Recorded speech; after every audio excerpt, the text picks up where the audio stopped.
가난하고 배고프던 시절 관심거리는 오직 먹거리였습니다. 제가 초등학교 다닐 때만 하더라도 이 먹거리가 없어서 굶는 사람들이 많이 있었습니다. 그래서 나라에서 쌀이 부족하기 때문에 그때는 이제 월남이라고 그랬죠. 베트남에서 쌀을 수입해다가 먹었는데 그 쌀을 정부미라고 했습니다. 근데 그 정부미로 밥을 해 먹으면 돌아서면 배가 꺼져가지고 굉장히 배고프다 이제 그랬는데, 지금은 그 쌀이 자스민 쌀이라고 해서 우리가 먹는 보통 쌀보다 훨씬 더 비싼 고가에 팔리고 있는데, 똑같은 영양분에 연세 드신 분들이 소화가 잘 돼서 비싼 가격에 팔리고 있다고 하는 그 쌀이 예전에 우리가 못 살 때는 정붐이라고 해서 우리에게 배급이 되어지던 싸게 팔던 쌀이었습니다. 그때는 먹을 게 없어서 수요일 날인 것으로 제가 기억하는데, 수요일 날은 분식의 날이라고 그래서 밥을 먹으면 안 되고 꼭 국수나 밀가루를 먹어야 했습니다. 그래서 이 밀가루를 먹지 못하게 될 경우에는 바깥에서 짜장면을 학교에다 시켜서 먹던 그런 기억이 납니다. 제가 초등학교 다닐 때였던 것으로 기억하는데, 집에서 그 파나소닉으로 제가 상표 브랜드를 기억하는데 냉장고를 하나 샀어요. 제 어린 마음에 참 좋기도 했지만, 그 냉장고를 집안에 또 안방에 냉장고를 그때는 뒀었는데, 그 안방에 냉장고를 딱 두는 순간에 어린 마음에 어떤 생각이 들었냐면, 도대체 저 안에다 뭘 넣지? 이런 생각이 들었습니다. 그런데 지금은 여러분 냉장고 안을 열어보시면,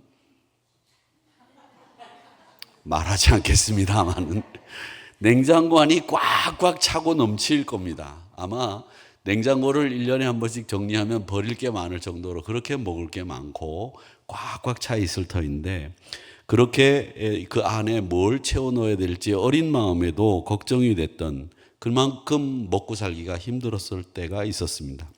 그러다가 먹고 살만해지니까 이제는 맛있는 음식을 찾아다니는 일에 관심이 높아졌습니다. 그래서 소위 말하는 맛집이 어디냐 이런 것에 관심을 기울이기 시작을 하면서, 저도 신문에 나오는, 인터넷이 발달하지 않았을 때 신문에 나오는 맛집을 다 스크랩을 해가지고 다 모아두었다가 집사람하고 한번 꼭 시간이 나면 가봐야지 이렇게 했는데, 그때 가장 부러웠던 사람은 서울에 사시는 어떤 장로님이셨는데, 제가 국수가 대구에서 맛있게 하는 데가 있다고 해서 점심시간에 대구까지 차를 타고 내려가서 국수 먹고 왔습니다 라고 하는 말씀을 장로님 한 분이 말씀하셔서 그게 얼마나 부러웠는지 모릅니다. 하여튼 그렇게 맛집에 대한 관심이 기울어 아주 맛집이 어디냐 그렇게 되었습니다. 지금도 물론 맛집은 마찬가지입니다만은 또 좀 더 잘 살게 되니까 이제는 건강에 좋은 음식이 뭐냐라고 하는 것을 가지고 사람들이 관심을 기울이게 됐죠. 그래서 아침마당에 양파가 좋다 그러면 그 다음날 시장에 양파 가격이 올라가는 일들이 생기게 되죠. 지금도 그래서 맛있어야 되고 건강에도 좋은 음식이라고 하면 최고로 여깁니다. 거기에 음식을 내놓는 주방장이 맛깔스럽게 음식을 디스플레이를 잘해서 내놓으면 그야말로 금상첨화가 됩니다. 옷도 그렇습니다. 가난할 때 우리의 옷이라고 하는 것은 사시사철 한 벌로 좋겠습니다. 그 옷 하나를 가지고 외출복, 작업복, 운동복, 심지어는 잠옷으로도 활용했습니다. 그러다가 살만해지니까 옷이 다양해지고 멋도 부리게 됐고, 옷도 어떻게 입느냐라고 하는 것을 가지고 공부하는 사람들도 생겼습니다. 그리고 옷을 잘 입는 법도 배우게 됐습니다. 운동할 때도 테니스 칠 때는 어떤 옷을 입어야 되고, 조깅할 때는 어떤 옷을 입어야 되고, 필라테스 할 때는 유명한 브랜드의 루머라고 하는 옷을 입어야 되고, 다양하게 우리의 삶이, 옷 문화도 정말 풍성해졌습니다. 제가 자전거를 타는데 이 자전거를 타는 복장도 굉장히 다양한데 참 좋은 옷도 많고 신발도 많습니다. 그런데 그 자전거 타는 옷은 저는 안 입습니다. 왜? 딱 달라붙기 때문에 그렇습니다. 그래서 목사가 입기에는 적합하지 않아서 넉넉하고 또 풍성한 추리닝을 일부러 자전거 탈 때는 입습니다마는 그 옷도 보면 한두 푼 하는 옷도 아닌데 자전거 탈 때는 자전거 타는 대로, 필라테스 할 때는 필라테스 하는 대로, 헬스장에 갈 때는 헬스장에 가는 대로 옷을 장만해서 입고 다니고 살고 있습니다. 제가 이 말씀을 드리는 이유는 우리가 가난할 때보다 지금 훨씬 더 많은 음식과 옷의 다양한 풍성함을 우리가 누리고 있다는 거죠. 그만큼 잘 살게 됐다는 거죠. 그래서 우리 성도들도 격에 맞는 장소에 격에 맞는 옷을 입고 다닐 수 있게 됐고요. 꼭 비싼 옷이 아니라고 할지라도 격조 있는 복식을 입을 수 있도록 그렇게 배우고 그렇게 하시고 계십니다. 그리고 옷도 저렴한 옷이 얼마나 많은지 정말 저렴한 옷들이 참 많이 있는데 유니 뭐라고 하는 브랜드의 옷을 제가 가서 보면 진바지나 말이죠. 티셔츠나 또 여름에 냉감 샤츠라든지 너무 좋은 게 많습니다. 그게 일본 브랜드라고 해서 대도 안 하게 말이지 퇴출시키려고 애를 쓰기는 했습니다만은 정말 좋은 옷들이 싼 값에 우리에게 제공되고 있는 것을 봅니다. 또 먹는 것도 그렇습니다. 아무리 비싼 음식이 맛있고 좋다고 하더라도 제대로 맛을 낸 순댓국 한 그릇을 먹으면 그야말로 진짜 밥 한 그릇 뚝딱 먹게 됩니다. 오늘 점심은 순댓국입니다. 근데 이 뷔페 음식도 정말 우리가 다양하게 먹을 수 있는데 지난번에 밥 종강을 하면서 이 뷔페를 시켜서 우리 식당에서 우리 밥 훈련하고 섬긴 분들이 같이 먹었는데 저는 참 그 음식이 맛있었습니다. 참 좋았습니다. 다양하고 풍요로운 음식들이 정말 지천에 넘쳐납니다. 자, 그렇게 풍성하게 우리가 누리며 살고 있는데 제가 목사로서 안타까운 것이 하나 있습니다. 그게 뭐냐 하면 성경의 풍요로움, 신앙의 즐거움, 신앙의 행복함 이런 것을 우리가 누리고 있지를 못하다라는 겁니다. 성경 안에는 정말 다양하고 재미있는 이야기들이 너무 많이 있습니다. 우리가 매일 보는 TV 어떤 드라마보다도 재미있는 이야기가 이 성경 안에 너무 많이 있습니다. 그리고 그 많은 세상 이야기도 이 성경에 나오는 이야기보다 더 재미있는 이야기가 없을 정도로 재미있고 풍성한 다양한 이야기들이, 다양한 장르의 이야기들이 이 성경 안에 너무 많이 있다는 겁니다. 그런데 우리가 그 풍요로움을 너무 모르고 지내고 있습니다. 성도들조차 이 성경이 하나님 말씀이다라고 하는 차원에서만 생각을 하시고 진리다, 복음이다라고 하는 내용에만 국한돼서 생각하다 보니까 성경을 늘 지루하게 생각을 합니다. 그런데 성경에는요, 다양한 장르의 문학적인 작품이 담겨져 있고 성경에는 아주 정교한 하나님의 메시지가 담겨져 있습니다. 성경을 읽다 보면 어렵고 힘들게 이렇게 읽어야 되나라는 생각이 들 정도로 정말 재미있는 이야기, 정말 무릎을 칠 수 있는 이런 정말 사람의 생각으로는 기발하다라고 말할 수밖에 없는 이야기들이 많이 있습니다. 다양하고 풍성한 삶의 지혜와 유머가 있고 해학이 있고 그리고 인생에 대한 깊은 통찰력이 이 성경 안에 담겨져 있다는 겁니다. 그러니까 우리 한우리 성도님들은 우리 삶이 풍성해지면서 여러 가지 풍성함을 누리게 되듯이 우리 신앙 안에서 이 성경의 풍성함을 여러분들도 마음껏 누리시기를 저는 바라고 소망합니다. 그렇게 성경을 자주 대하시고 성경을 그렇게 깊이 있게 그 성경 말씀을 재미있게 다가가서 그 성경을 여러분의 책으로 만드시기를 축원합니다. 다른 종교에는 없는 표현들이 우리 교회에는 많이 있습니다. 그 표현 중에 뭐가 있느냐 하면 믿음이 자란다, 성숙해진다, 풍성해진다 이런 표현들이 있습니다.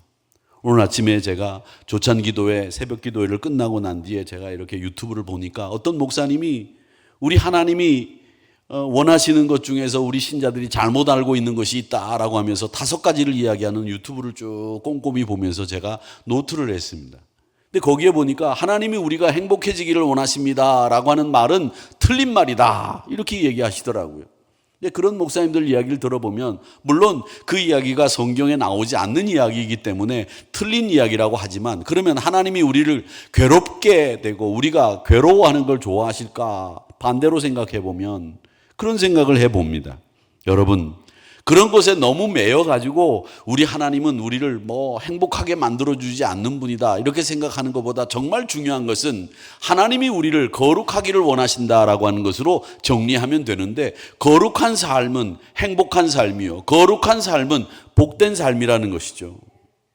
여러분, 우리 원로실에 내려가 보면 우리 장로님들이 은퇴하시고 난 뒤에 모여서 주일날 커피 한 잔들을 하시고 뭐 나중에 예배 끝나고 난 뒤에 장기도 두시고 이렇게 하십니다. 그런데 그 원로실에 오늘 새벽에도 제가 그런 말씀을 드렸습니다마는 원로실에 아주 참 좋으신 장로님 한 분이 계시는데 다른 원로 장로님들이 그 장로님을 놀리는 말씀들을 합니다. 아무개 장로 젊었을 때 참 얼굴도 잘생겨, 노래도 잘 불러, 글도 잘 써, 그리고 세상적인 지위도 높았어. 야, 여자들이 줄줄 따랐겠네.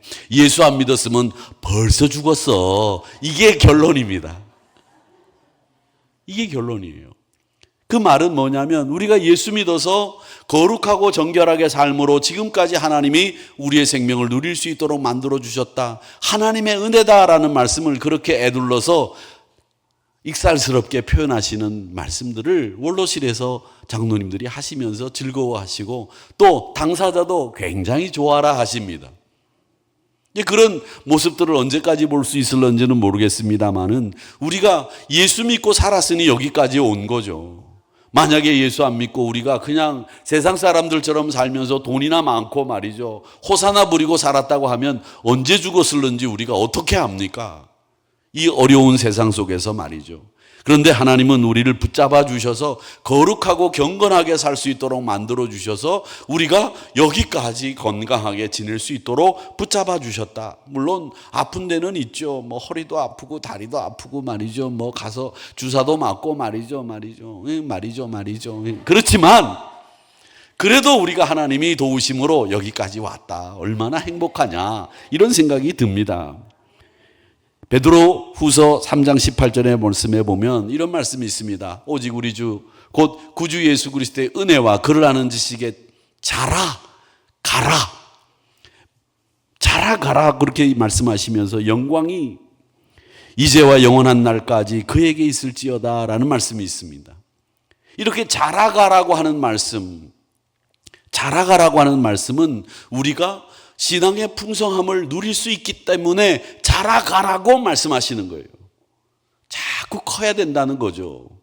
여러분들이 예전에는 하나밖에 모르던 걸 둘을 알고 셋을 알고 넷을 알면서 더 말씀의 깊이도 풍성하게 알게 되고 신앙의 재미도 알게 되고 또 교제의 복된 일들을 여러분들의 삶 속에서 경험하면서 지내게 되는 것이죠. 그렇게 이 풍성함을 우리가 너무 모르고 있다.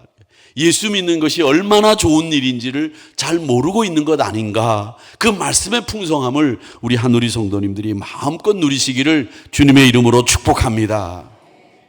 그 성경의 진리의 맛, 복음의 풍성함을 보여주는 이 말씀이 어디냐 하면 바로 오늘 우리가 읽은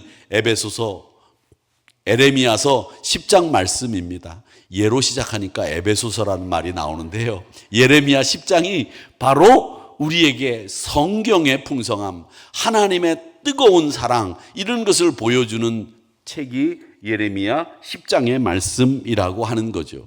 우리 하나님이 왜 좋은지를 보여주는 말씀입니다.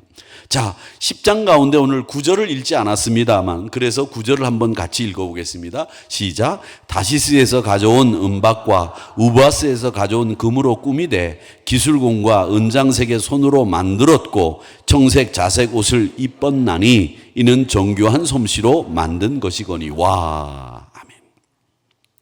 이 뭘 얘기하느냐면 우상을 어떻게 만들었는지를 설명하는 말씀입니다. 우상을 어떻게 만들었느냐? 다시스 여러분 아시죠? 요나가 니느웨로 가라고 했는데 니느웨로 안 가고 다시스로 도망을 가지 않았습니까? 그 다시스입니다. 거기엔 은이 아주 유명했던 모양입니다. 그 은을 가져다가 그 다음엔 우바스의 금을 가지고, 근데 우바스라고 하는 것은 어디냐면 이 오피르라고 하는 곳이라고 하는 곳인데 성경에 여러 곳에 나오는 곳입니다. 아마 이 우바스라고 하는 곳은 인도나 아라비아 반도쯤이 아닐까 이런 생각을 하고 있는 성경학자들의 추측입니다만은 여기서 나오는 금이 아주 좋았다고 합니다. 그렇게 해서 이 금과 은을 가지고 청색과 붉은 자색의 색깔을 칠한 다음에 정교하게 다듬어서 내놓은 것이 우상이라는 말씀입니다. 그래서 오늘 이 9절의 말씀은 우상을 어떻게 만들었는지를 설명하는 내용입니다.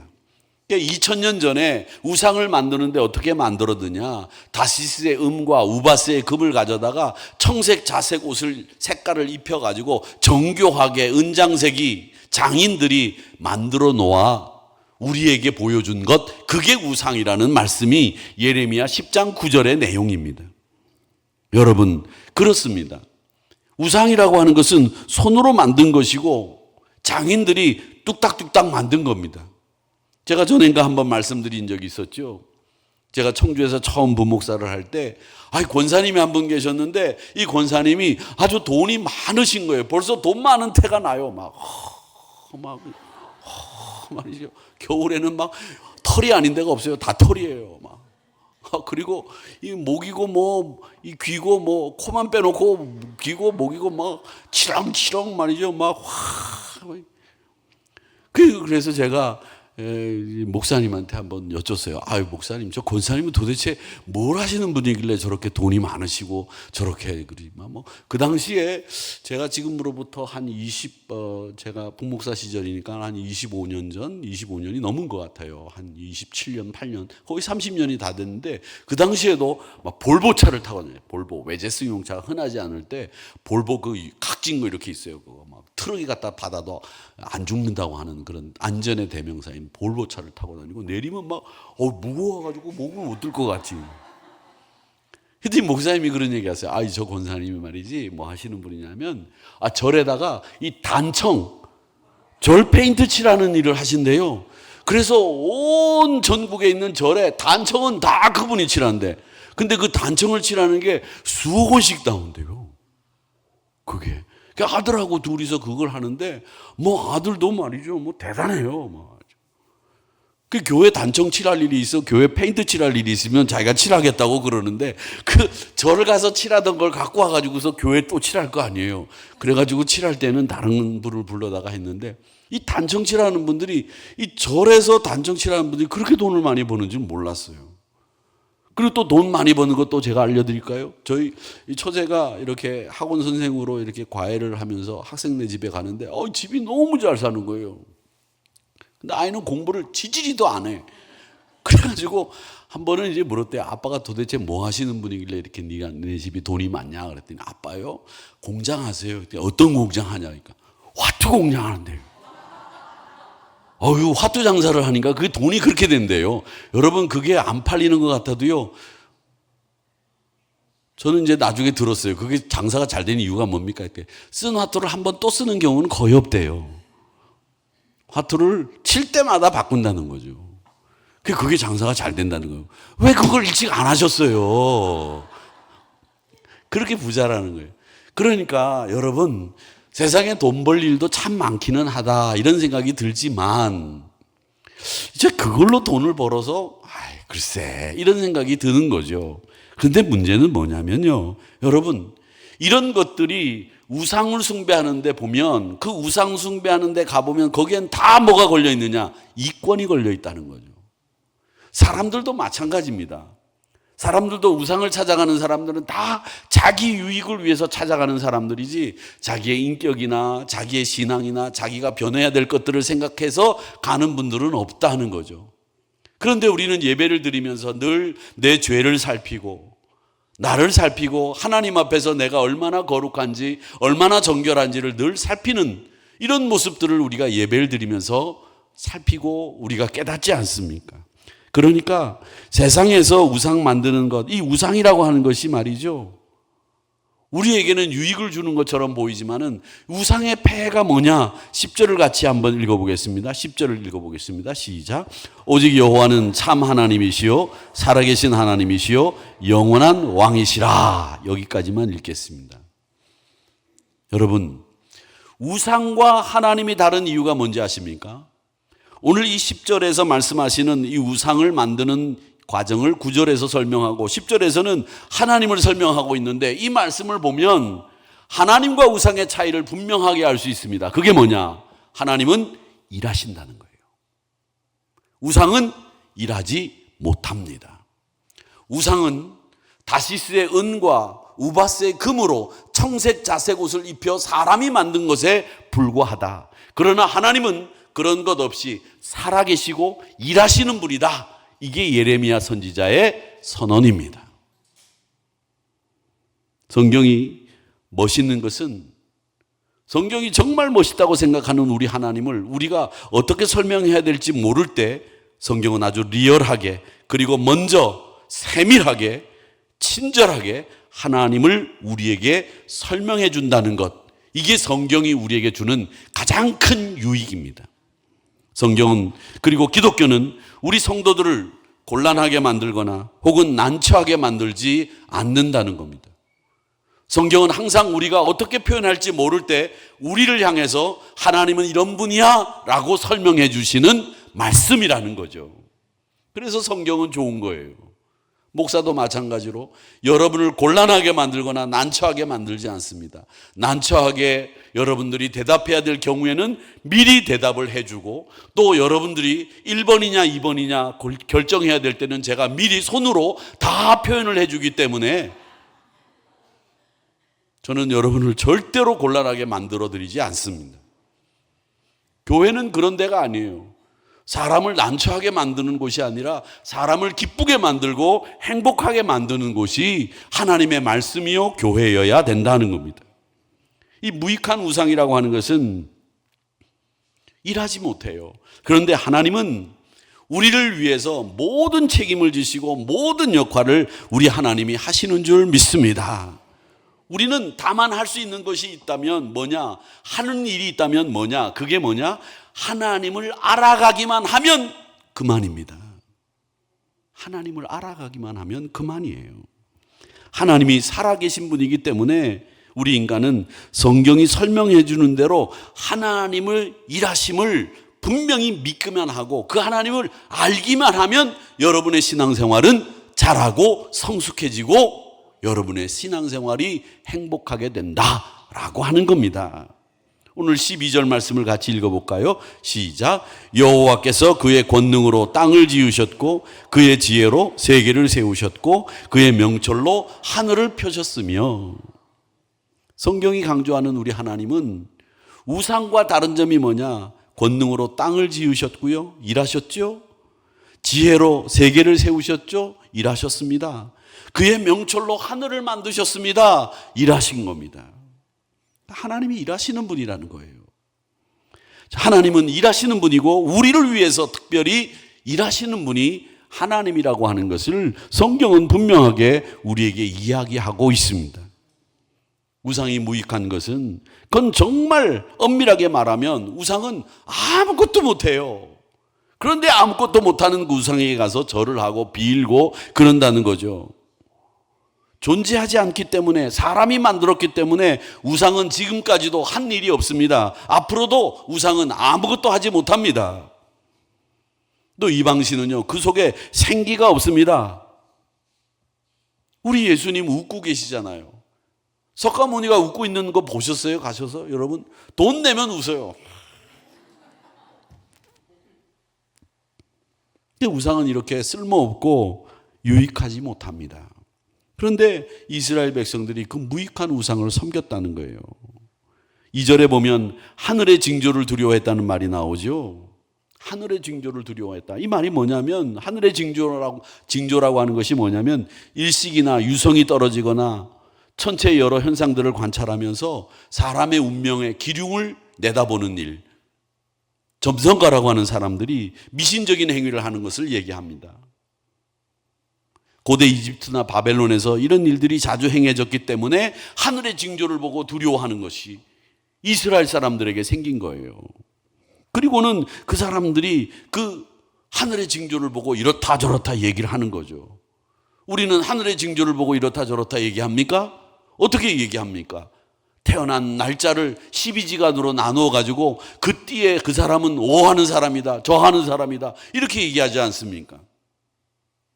제가 말씀을 드렸나요? 제가 5월달 소띠입니다. 5월달 소띠라 어른들이 정말 많이 얘기했습니다. 야, 너는 일이 많을 거다.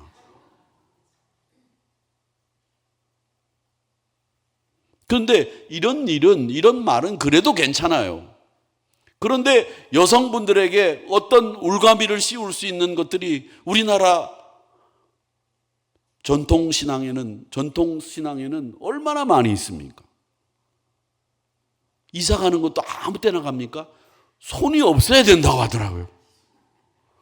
어떤 손이 있는지 없는지는 잘 모르겠습니다만은 그 손 없는 날 우리는 이 월요일이 목회자에게는 휴일이기 때문에 월요일 날 이사를 갔으면 좋겠는데 그날이 손이 없는 날이라 그래가지고 이 3배, 4배를 부르는 경우들도 있다는 거예요. 그 도대체 왜 손이 없게 되는지는 저는 잘 모르겠는데 손이 있어야 이사를 하지요. 그런데 사람들은 그렇게 하늘의 징조나 세상의 이치를 따지는 것처럼 하면서 사람을 족쇄매고 이날은 안 된다, 저날은 된다, 이 해는 안 된다, 저 해는 된다 이런 얘기들을 하지 않습니까?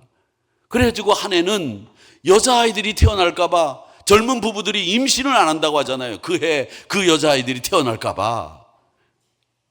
어떻게 이런 일들이 2025년 달나라가고도 남는 이런 세상에서도 이런 일들이 일어나느냐 말이죠. 이 하늘의 징조를 두려워하는 까닭에 이런 일들이 우리 주변에서도 일어나고 있는 거예요. 답답할 노릇이죠. 거기에 우리 그리스도인들은 동조하지는 않았는지, 우리 그리스도인들은 거기 앞에서 과감하게 말하지 못하지는 않았는지 이런 생각을 해보게 되는 겁니다.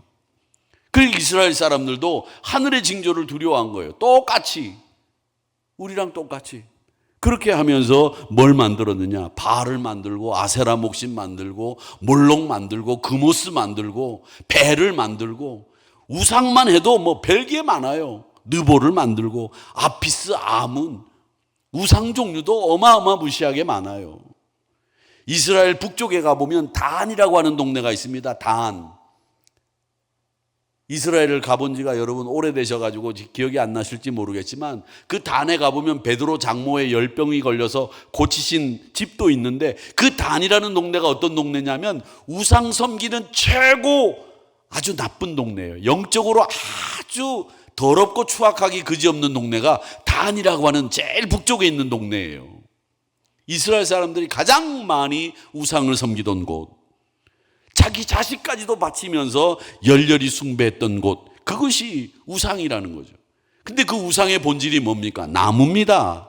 땅에서 파낸 흙이고 돌이고 금이고 은이에요. 어떤 복도 인간에게 줄 수 없습니다. 스스로 걸어 다닐 수조차도 없는 그런 것들을 우리 인간들이 숭배하고 허수아비아와 같은 것에 가서 절을 한다는 거죠. 조금도 두려워할 필요 없습니다. 조금도 두려워하지 마세요. 두려운 마음이 이 우상을 섬기던 분들은 꼭 있는 거예요.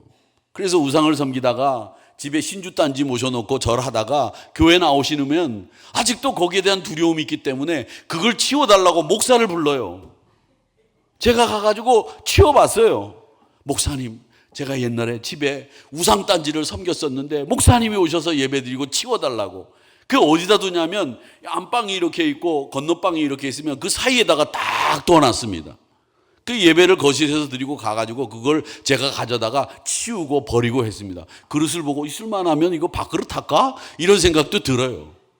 밥그릇 해도 되는 거죠. 두려워할 일이 없어요. 하나님을 믿는 성도들에게는 어떤 우상도 두려워하지 않는다. 두려워할 필요도 없습니다.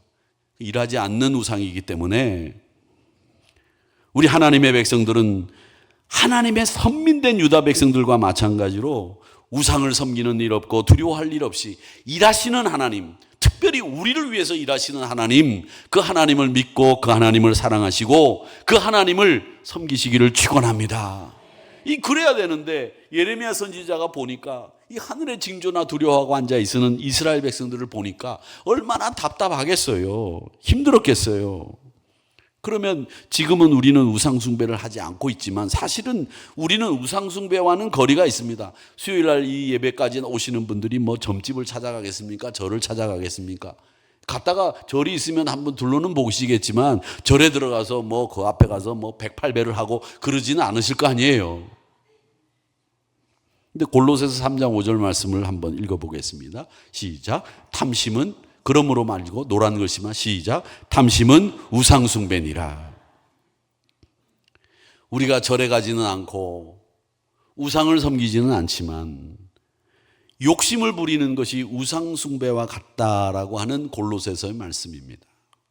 내 안에 쓸데없는 욕심이 있으면 우상숭배하는 것과 진배 없다라 이 말씀을 하시고 있습니다. 그러니까 더 우리를 정결하게 만들어 놓은 신을 섬기는 것은 아니지만 내 안에 하나님보다 더 좋아하는 것이 있다면 그게 우상숭배가 될 수 있어. 이 말씀을 골로새 기자는 우리에게 말씀하고 있는 겁니다. 하나님보다 더 사랑하고 하나님보다 더 의지하고 하나님보다 더 두려워하는 것이 있다면 그게 우상이 될 수 있어요. 자식 너무 의지하지 마세요. 그 하나님 될 수 있어요. 우상숭배 될 수 있어요. 그냥 옛날 어른들 보면 예수 믿으면서도 아들 그러는데 그 아들이 뭐 그렇게 뭐 대단해요. 딸이 낫지.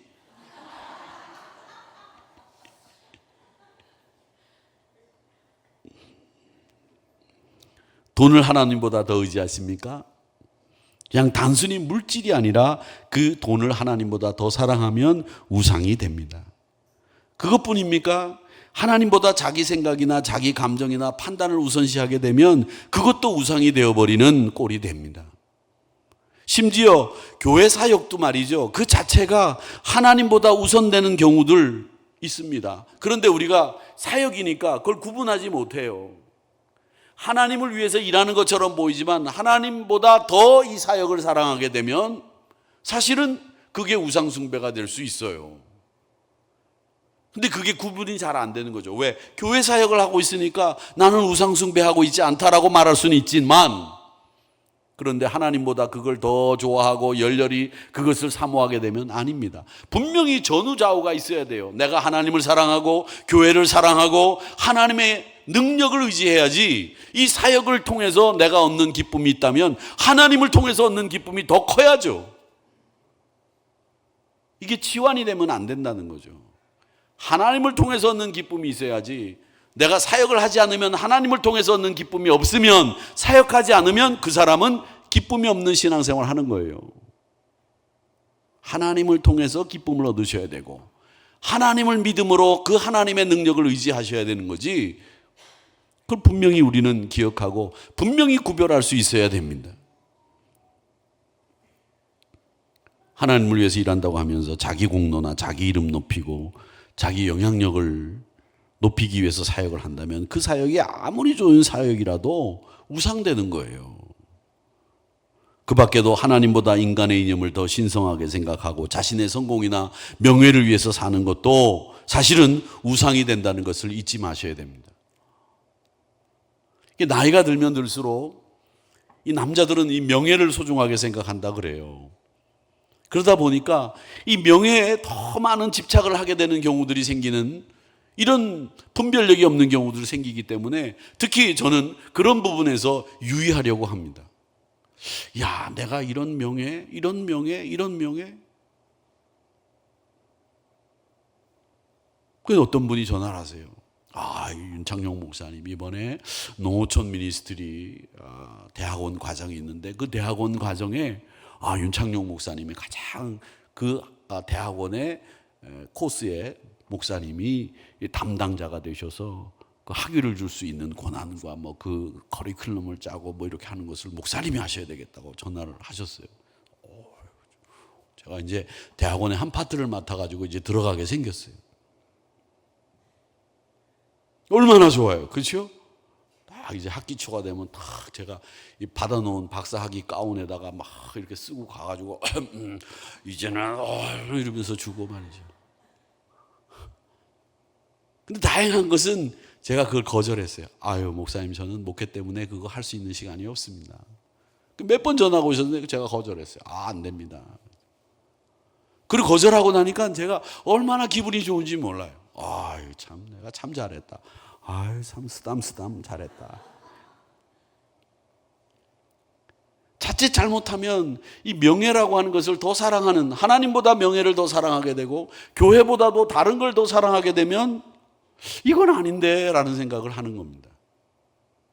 그래서 늘 이 기준에서 벗어나지 않도록 저는 애를 쓰고 또 노력하고 또 분별력을 갖기 위해서 늘 깨어 있어야 된다고 생각합니다.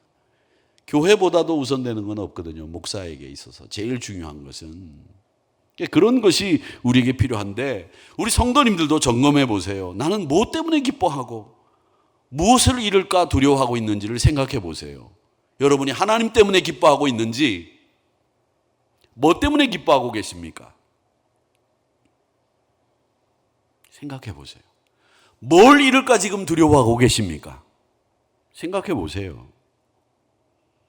내가 얼마나 하나님을 사랑하는지를 가늠해 볼 수 있는 것, 그건 바로 다른 것, 어려운 것 아닙니다. 내가 뭐 때문에 기뻐하고 뭘 잃을까 두려워하는지만 딱 여러분들이 분명하게 정리할 수 있으면 내가 정말 하나님을 사랑하는지를 알 수 있습니다.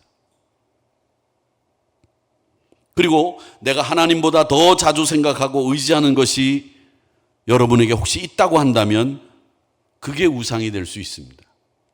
하나님보다 더 많이 생각하는 것이 없어야 됩니다. 사실은 하나님을 제일 많이 생각하고 말씀을 제일 많이 묵상해야 되는 것이 우리 삶이어야 된다는 거죠. 그런 삶을 살기를 축복합니다. 오늘 말씀은 바로 그겁니다. 사람의 손으로 만든 무익한 우상 숭배에 빠져들지 마시고 내가 하나님 때문에 기뻐하고 있는지, 내가 뭘 잃을까 두려워하고 있는지를 우리가 분명하게 알게 되면 하나님을 내가 얼마나 사랑하는지, 내가 우상 숭배에 안 빠져 있는지를 여러분은 정확하게 가늠해 볼 수 있다라고 하는 것을 기억하시면서 무익한 우상 숭배에 빠지지 마시고, 물론 여러분은 그런 무익한 우상 숭배에 빠지지는 않겠지만 하나님을 정말 기뻐하는지, 내가 뭘 잃을까 두려워하고 있는지, 내가 하나님보다 더 자주 생각하는 것이 뭔지 이걸 한번 점검해 보시는 한 주간이 되시기를 바랍니다. 그래서 다음 주일날 오늘 예배를 드린 여러분들은 오셔서 내가 하나님보다 이걸 더 많이 생각했어, 그게 나에게는 하나님 앞에 죄송스럽지만 우상이었던 것 같아. 다른 사람에게 말하지 않아도 여러분 스스로 그런 이야기를 하시면서 그래, 내가 하나님을 더 많이 생각해야 되겠다, 하나님의 말씀을 더 많이 묵상해야 되겠다, 이런 삶의 변화를 이루어 나가시는 복된 한 주간이 되시기를 주님의 이름으로 축복합니다.